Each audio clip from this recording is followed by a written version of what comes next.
बघा वर्ग 8 प्रकरण क्रमांक 13 रासायनिक बदल आणि रासायनिक बंध या प्रकरणाची आपल्याला या ठिकाणी माहिती घ्यायची आहे। यातील उपघटक आहे रासायनिक बंध, केमिकल बॉन्ड याविषयी आपण या ठिकाणी माहिती घेणार आहोत। आता मागच्या प्रकरण क्रमांक 5 मध्ये अणूचे अंतरंग या प्रकरणामध्ये आपण मूलद्रव्याचे इलेक्ट्रॉन स्वरूपन आणि मूलद्रव्याची संयुजा यातील संबंध पाहिला। मूलद्रव्याचे इलेक्ट्रॉन स्वरूपन व मूलद्रव्याची संयुजा यातील संबंध पाहिला। राजवायू रासायनिक बंध तयार करत नाहीत, राजवायू रासायनिक बंध तयार करत नाहीत व त्याचे इलेक्ट्रॉन अष्टक किंवा द्विक पूर्ण असते, त्याचे इलेक्ट्रॉन अष्टक किंवा द्विक पूर्ण असते। या उलट इलेक्ट्रॉन अष्टक किंवा द्विक पूर्ण नसलेले अणू रासायनिक बंध तयार करतात। या उलट इलेक्ट्रॉन अष्टक किंवा द्विक पूर्ण नसलेले अणू रासायनिक बंध तयार करतात। या मागचे कारण असे आहे की रासायनिक बंध तयार करत असताना अणू त्याच्या संयुजा इलेक्ट्रॉनांचा उपयोग करतात, त्याच्या संयुजा इलेक्ट्रॉनांचा उपयोग करतात। तसेच संयुजेच्या संख्ये इतकी रासायनिक बंध तयार केल्यावर अणूला इलेक्ट्रॉन अष्टकाचे किंवा द्विकांचे स्वरूपन प्राप्त होते। आणि इलेक्ट्रॉन अष्टक किंवा द्विक पूर्ण करण्याच्या 2 पद्धती आहेत। त्यातली पहिली पद्धत आयनिक बंध किंवा आयनिक बॉन्ड याची आपण या ठिकाणी आता माहिती घेणार आहोत। आता प्रथम सोडियम व क्लोरीन, सोडियम आणि क्लोरीन या मूलद्रव्यांच्या अणूंपासून सोडियम क्लोराईड हे संयुग कसे तयार होते ते आता आपण या ठिकाणी पाहणार आहोत। सोडियम व क्लोरीन या मूलद्रव्यांच्या अणूंपासून सोडियम क्लोराईड हे संयुग कसे तयार होते ते आता आपण या ठिकाणी पाहणार आहोत। यासाठी सोडियम आणि क्लोरीनचे इलेक्ट्रॉन स्वरूपन आपल्याला सुरुवातीला पाहायचे आहे।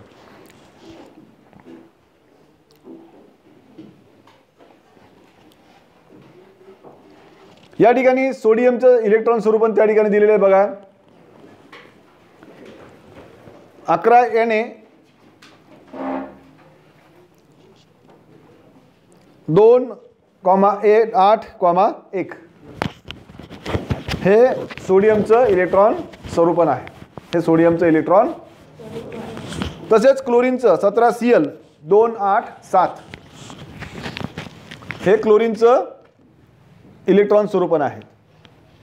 आता सोडियमचा विचार केला आपण बघा, सोडियमचा विचार केला तर सोडियमच्या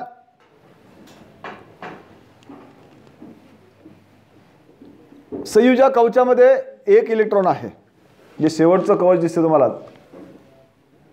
3ऱ्या क्रमांकाचं,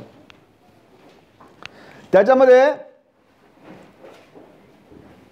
एक इलेक्ट्रॉन असल्याने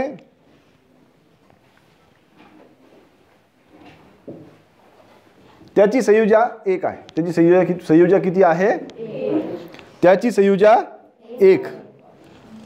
आणि क्लोरीनच्या संयुजा कवचामध्ये बघा, क्लोरीनच्या संयुजा कवचामध्ये 7 इलेक्ट्रॉन दिसतात, तुम्हाला दिसतात। क्लोरीनच्या संयुजा कवचामध्ये 7 इलेक्ट्रॉन आहेत, म्हणजेच अष्टकाला 1 कमी म्हणून क्लोरीनची संयुजा सुद्धा 1, क्लोरीनची संयुजा सुद्धा किती आहे? म्हणून क्लोरीनची संयुजा सुद्धा 1 आहे। हा संबंध आपण पूर्वी पाहिला, या पूर्वीच्या प्रकरणामध्ये आपण ते शिकलो। आता सोडियमचा अणू त्याच्या M या कवचातील, आता पहिलं कवच K, दुसरं कवच L आणि तिसरं कवच M आहे। आता या ठिकाणी सोडियमचं M कवच, त्या M कवचामध्ये किती इलेक्ट्रॉन आहेत? 1, बरोबर आहे। पहिलं कवच K, दुसरं कवच L आणि तिसरं कवच M। M कवचामध्ये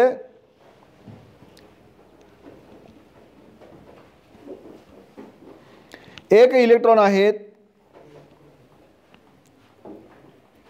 हा एक इलेक्ट्रॉन किंवा एकमेव संयुजा इलेक्ट्रॉन तो सोडियम गमावतो, तो सोडियम काय करतो, गमावतो.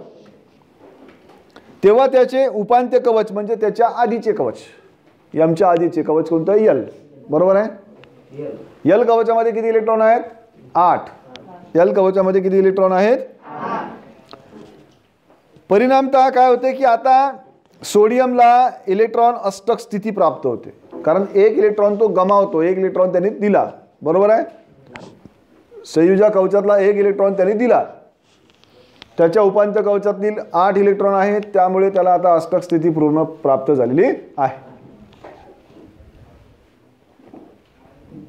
मात्र इलेक्ट्रॉनांची संख्या 10 झाल्यामुळे आता इलेक्ट्रॉनांची संख्या किती आहे, 2,8. किती होईल ती, 10. बरोबर आहे. इलेक्ट्रॉनांची संख्या किती आहे, 10. आणि सोडियमच्या केंद्रकावरील धन 11 या धनप्रभाराचे संतुलन होत नाही, कारण या ठिकाणी इलेक्ट्रॉनांची संख्या 10 आहे आणि जो प्रभार आहे धनप्रभार, धन 11 आहे आणि निव्वळ धन 1 इतका धनप्रभार असलेला Na+ धन आयन त्या ठिकाणी तयार होतो. या ठिकाणी बघा, तो एक इलेक्ट्रॉन गमावतो, एक इलेक्ट्रॉन गमावल्यानंतर त्याच्यातील इलेक्ट्रॉनची संख्या 10 आहे आणि प्रभारांची संख्या आहे थोडक्यात 11. बरोबर आहे. आणि त्यामुळे मग त्याच्यावरती एक धनप्रभार म्हणजे Na+ हा धनप्रभार तयार होतो. याच्या उलट जर क्लोरीनचा आपण विचार केला तर क्लोरीनच्या संयुजा कवचात अष्टक स्थितीपेक्षा एक इलेक्ट्रॉन कमी आहे ना. अष्टक स्थितीपेक्षा एक इलेक्ट्रॉन कमी आहे. बाहेरून एक इलेक्ट्रॉन घेतल्यावर क्लोरीनचे इलेक्ट्रॉन अष्टक पूर्ण होते. जेव्हा क्लोरीन बाहेरून एक इलेक्ट्रॉन घेईल तेव्हा त्याचे अष्टक पूर्ण होते. मात्र उदासीन क्लोरीन अणूवर एक इलेक्ट्रॉनची भर पडल्यामुळे प्रभार संतुलन त्या ठिकाणी सुद्धा बिघडते आणि म्हणून त्या ठिकाणी सुद्धा निव्वळ एक ऋणप्रभार इतका ऋणप्रभार असलेल्या Cl- हा ऋण आयन तयार होतो. त्या ठिकाणी Cl- एक ऋणप्रभार तयार होतो, कारण तो बाहेरून एक इलेक्ट्रॉन घेतो आणि बाहेरून एक इलेक्ट्रॉन घेतल्यानंतर त्याचे अष्टक पूर्ण होते. मात्र उदासीन क्लोरीन अणूवर एका इलेक्ट्रॉनची भर पडल्यामुळे प्रभार संतुलन त्या ठिकाणी बिघडते व निव्वळ -1 इतका ऋण प्रभार असलेला Cl- हा ऋण आयन तयार होतो.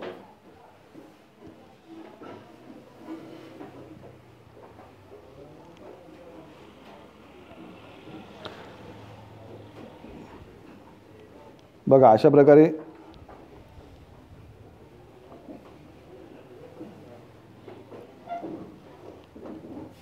सोडियमचा अणू आहे आणि क्लोरीनचा अणू आहे.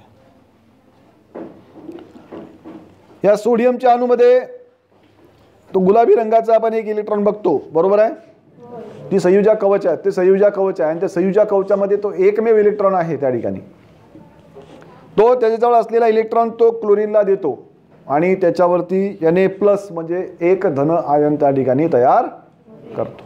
बरोबर आहे. तो इलेक्ट्रॉन क्लोरीन घेतो. क्लोरीनच्या संयुजा कवचामध्ये 7 इलेक्ट्रॉन आहेत. बरोबर आहे. आणि एक इलेक्ट्रॉन घेतल्यामुळे त्याची अष्टक स्थिती पूर्ण होते. मात्र त्याचं प्रभार संतुलन बिघडते आणि त्याच्यावर मग एक Cl- आयन तयार होतो. आलं लक्षामध्ये. दिसतात का तुम्हाला आकृती क्रमांक 13.3 मध्ये सोडियम आयन आणि क्लोरीन आयन कशा प्रकारे तयार झालेत.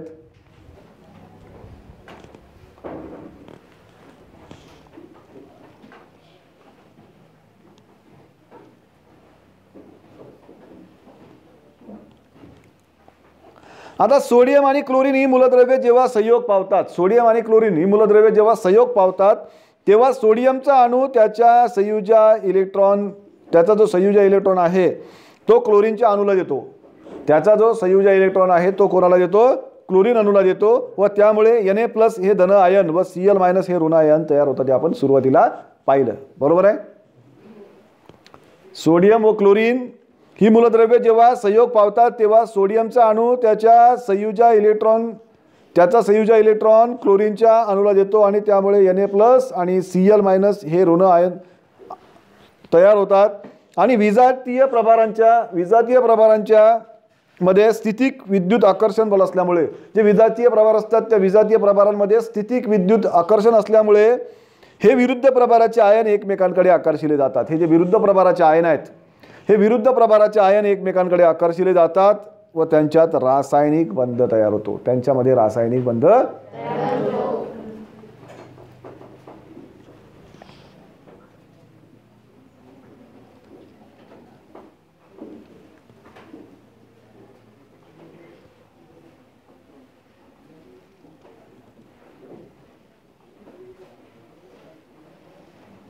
अशा प्रकारे या ठिकाणी NaCl या आयनिक संयुगाची निर्मिती कशी झाली आकृतीमध्ये बघा.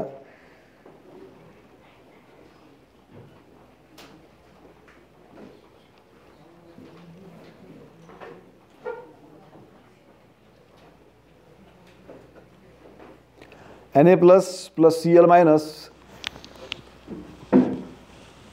हे धन आयन व ऋण आयन तयार होतात.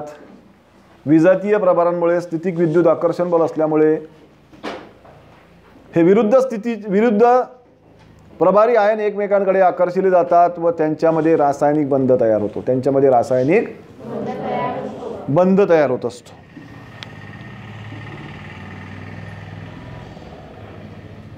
आता परस्पर विरुद्ध प्रभार असलेल्या धन व ऋण आयन यांच्यातील स्थितिक विद्युत आकर्षण बलामुळे तयार होणाऱ्या रासायनिक बंधाला आयनिक किंवा विद्युत संयुज बंध असं म्हणतात. परस्पर विरुद्ध प्रभार असलेले धन आयन व ऋण आयन बघा, जसं आता सोडियम आयन हे धन आयन होतं बरोबर आहे आणि क्लोरीन आयन हे ऋण आयन. परस्पर विरुद्ध प्रभार असलेले दोन आयन आहेत बरोबर आहे ना, धन आयन आणि ऋण आयन. यांच्यामधील स्थितिक विद्युत आकर्षण बलामुळे तयार होणाऱ्या रासायनिक बंधाला आयनिक बंध किंवा विद्युत संयुज बंध म्हणतात. आयनिक बंध किंवा विद्युत संयुज बंध म्हणतात. ही आयनिक बंध किंवा विद्युत संयुज बंधाची त्या ठिकाणी व्याख्या आपल्याला सांगता येईल. एक किंवा अधिक आयनिक बंधामुळे तयार होणाऱ्या संयुगाला आयनिक संयुग म्हणतात. एक किंवा अधिक आयनिक बंधांमुळे तयार होणाऱ्या संयुगाला आयनिक संयुग असं म्हणतात. सोडियम व क्लोरीन या मूलद्रव्यांपासून सोडियम क्लोराईड या आयनिक संयुगाची निर्मिती इलेक्ट्रॉन स्वरूपनाच्या रेखाटनाचा उपयोग करून आकृती 13.3 मध्ये दाखवलेली आहे की सोडियम आणि क्लोरीन या मूलद्रव्यांच्या पासून सोडियम क्लोराईड आयनिक संयुगाची निर्मिती कशी होते ही या आकृतीमध्ये आपल्याला या ठिकाणी दाखवलेलं आहे. आकृती 13.3 जर तुम्ही व्यवस्थित पाहिलं तर या आकृतीमध्ये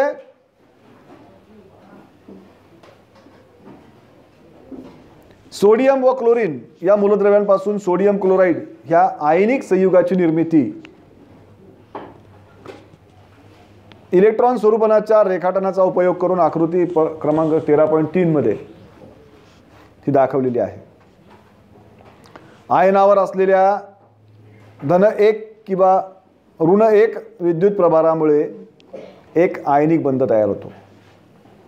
आयनावर असलेल्या धन 1 किंवा ऋण 1 विद्युत प्रभारामुळे एक आयनिक बंध तयार होतो आणि आयनावर जितका धनप्रभार किंवा ऋणप्रभार असतो ती त्या आयनाची संयुजा असते. लक्षात ठेवायचं. आयनावर जेवढे धनप्रभार असतील, एक धनप्रभार असेल तर संयुजा 1, 2 धनप्रभार असतील तर संयुजा 2, 1 ऋणप्रभार असेल तर संयुजा 1 बरोबर आहे.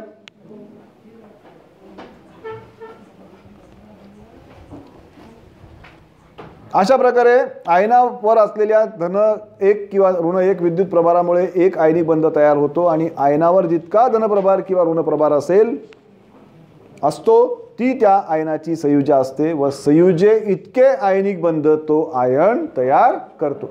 जेवढी संयुजा तितकेच आयनिक बंध ते संयुग किंवा ते आयन तयार करते. आलं लक्षामध्ये. जेवढा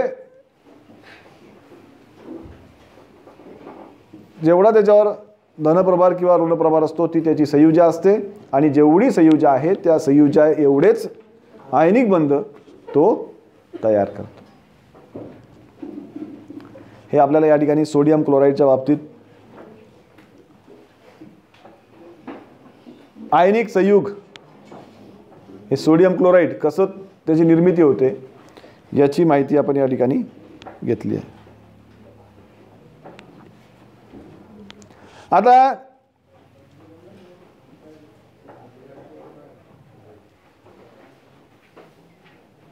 MgCl2 या आयनिक संयुगाची निर्मिती इलेक्ट्रॉन स्वरूपनाच्या सहाय्याने कशा प्रकारे होईल हे आपल्याला आकृती 13.4 मध्ये दाखवलेलं आहे. बघा आकृती 13.4 मध्ये क्लोरीन त्याचं इलेक्ट्रॉन स्वरूपन, मॅग्नेशियम त्याचं इलेक्ट्रॉन स्वरूपन दाखवलेलं आहे. बघा MgCl2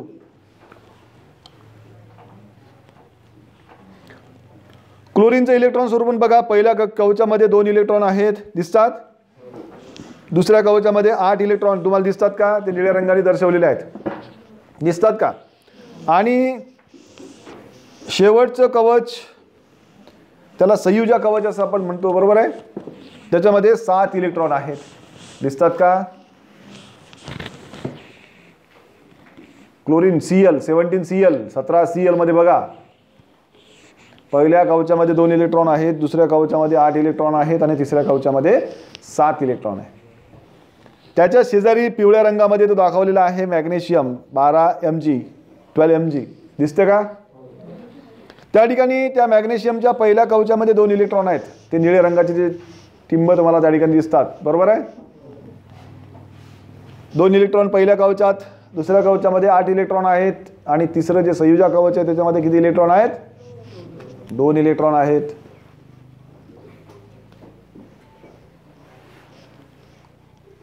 परत क्लोरीन त्या ठिकाणी आयन दाखवलेलं तुम्हाला. क्लोरीनचं इलेक्ट्रॉन स्वरूपन आहे, त्याच्यामध्ये 2, 8 आणि 7 असं त्याचं इलेक्ट्रॉन स्वरूपन आहे.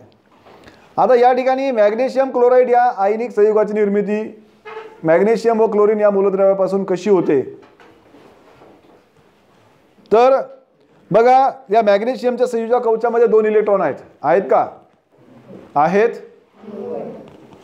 मग तो काय करतो? एक इलेक्ट्रॉन पहिल्या क्लोरीनला देतो, बरोबर आहे, आणि दुसरा इलेक्ट्रॉन दुसऱ्या क्लोरीनला देतो. काय होईल मग या ठिकाणी? क्लोरीन इलेक्ट्रॉन घेतल्यानंतर हा क्लोरीन इलेक्ट्रॉन घेतल्यानंतर त्याच्यावर एका इलेक्ट्रॉनची भर पडते, बरोबर आहे?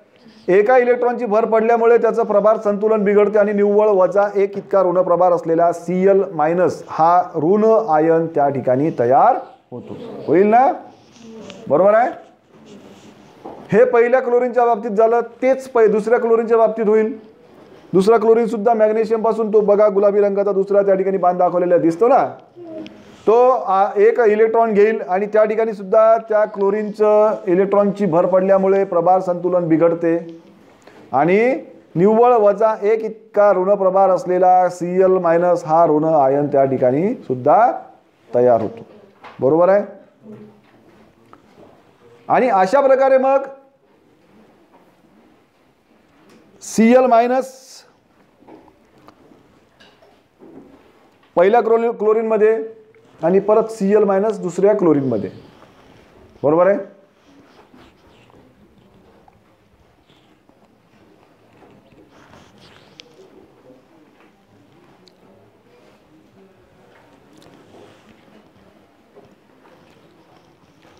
आकृतीचा पुढचा भाग बघा. त्या ठिकाणी तुम्हाला इलेक्ट्रॉन स्वरूपनामध्ये बदल झालेला आहे. पहिल्या क्लोरीनचं इलेक्ट्रॉन स्वरूपन आता किती झालं? 2, 8, 8, बरोबर आहे? त्यानंतर नंतरच्या क्लोरीनचं सुद्धा किती झालेलं आहे? 2, 8, 8, कारण त्यांनी प्रत्येकी एक इलेक्ट्रॉन मॅग्नेशियम पासून घेतलेला आहे. आता मॅग्नेशियमने किती इलेक्ट्रॉन दिले? मॅग्नेशियमने किती इलेक्ट्रॉन दिले? मग मॅग्नेशियमने क्लोरीनला प्रत्येकी एक एक म्हणजे 2 इलेक्ट्रॉन दिल्यानंतर मॅग्नेशियमवर किती धनप्रभार निर्माण होतील? 2 धनप्रभार तयार होतील. म्हणजे काय होईल तयार? Mg2+. बरोबर आहे? किती धनप्रभार तयार होतील? Mg2+. आणि त्याचं इलेक्ट्रॉन स्वरूपन जे 2, 8, 2 होतं त्याने एक इलेक्ट्रॉन प्रत्येकी क्लोरीनला दिल्यानंतर त्याचं इलेक्ट्रॉन स्वरूपन काय होईल? 2, 8. बरोबर आहे? 2 इलेक्ट्रॉन निघून गेले त्याचे. आणि मग अशा प्रकारे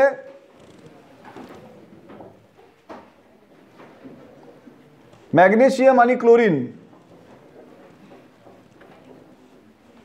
यांच्यापासून या मूलद्रव्यांपासून MgCl2 या आयनिक संयुगाची निर्मिती इलेक्ट्रॉन स्वरूपनाच्या आधारे आपल्याला या आकृती क्रमांक 13.4 मध्ये दाखवलेली आहे. तर अशा प्रकारे आयनिक बंध त्याच्यामध्ये NaCl या आयनिक संयुगाची निर्मिती आणि MgCl2 या आयनिक संयुगाची निर्मिती आपण या ठिकाणी पाहिली. ती तुमच्या लक्षात आली असेल. समजलं का?